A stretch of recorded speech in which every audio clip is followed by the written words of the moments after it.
Dear friends, ಇವತ್ತು ನಾವು ಸ್ವತಂತ್ರ ದಿನಾಚರಣೆಯ ಒಂದು ಪುಟ್ಟ ಭಾಷಣವನ್ನು ನೋಡ್ಕೊಂಬರೋಣ ಬನ್ನಿ.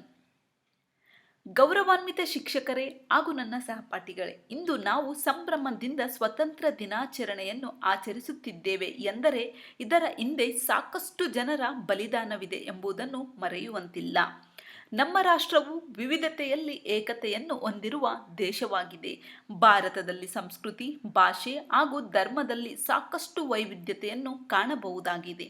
ಆದರೂ ಕೂಡ ನಾವೆಲ್ಲ ಒಂದಾಗಿ ಏಕತೆಯಿಂದ ಭವ್ಯ ಭಾರತದಲ್ಲಿ ಬಾಳುತ್ತಿರುವುದು ನಿಜಕ್ಕೂ ಹೆಮ್ಮೆಯ ವಿಷಯವಾಗಿದೆ.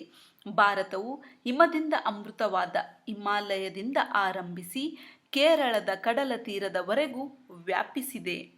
ಭಾರತ ಮಾತೆಯ ಮಕ್ಕಳಾದ ನಾವೆಲ್ಲ ಎಂದಿಗೂ ಪರಸ್ಪರ ಧರ್ಮ, ಭಾಷೆ ಹಾಗೂ ಸಂಸ್ಕೃತಿಯನ್ನು ಗೌರವಿಸುವ ಅಭ್ಯಾಸವನ್ನು ರೂಢಿಸಿಕೊಳ್ಳಬೇಕು. ಸಾಮರಸ್ಯದಿಂದ ಬಾಳಿದರೆ ಮಾತ್ರ ನಾವು ಶತ್ರುಗಳನ್ನು ಸೆದೆಬಡಿಯಲು ಸಾಧ್ಯವಿದೆ.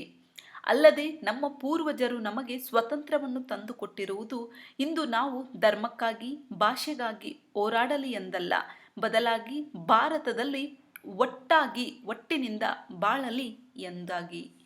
ಹೀಗಾಗಿ ನಾವು ನಮ್ಮ ಸ್ವತಂತ್ರ ಹೋರಾಟಗಾರರ ಕನಸಿನ ಭಾರತ ನಿರ್ಮಿಸಲು ಒಂದಾಗಬೇಕಿದೆ. ಸ್ವತಂತ್ರ ದಿನವಾದ ಇಂದು ನಾವು ದೇಶದಲ್ಲಿ ಏಕತೆ, ಶಾಂತಿ ಹಾಗೂ ಅಭಿವೃದ್ಧಿಯನ್ನು ಸಾಧಿಸಲು ಒಂದಾಗಿ ಪ್ರತಿಜ್ಞೆ ಮಾಡೋಣ. ಉಜ್ವಲ ಭಾರತ ನಿರ್ಮಾಣಕ್ಕೆ ನಾವೆಲ್ಲರೂ ಒಂದಾಗೋಣ. ಜೈ ಹಿಂದ್. ಡಿಯರ್ ಫ್ರೆಂಡ್ಸ್, ಈ ಒಂದು ಭಾಷಣ ಐ ಹೋಪ್ ನಿಮಗೆ ಇಷ್ಟ ಆಗಿದೆ ಅನ್ಕೊತೀನಿ. ಇಷ್ಟ ಆದರೆ ಶೇರ್ ಮಾಡಿ, ಲೈಕ್ ಮಾಡಿ, ಸಬ್ಸ್ಕ್ರೈಬ್ ಕೂಡ ಆಗಿ. Thank you.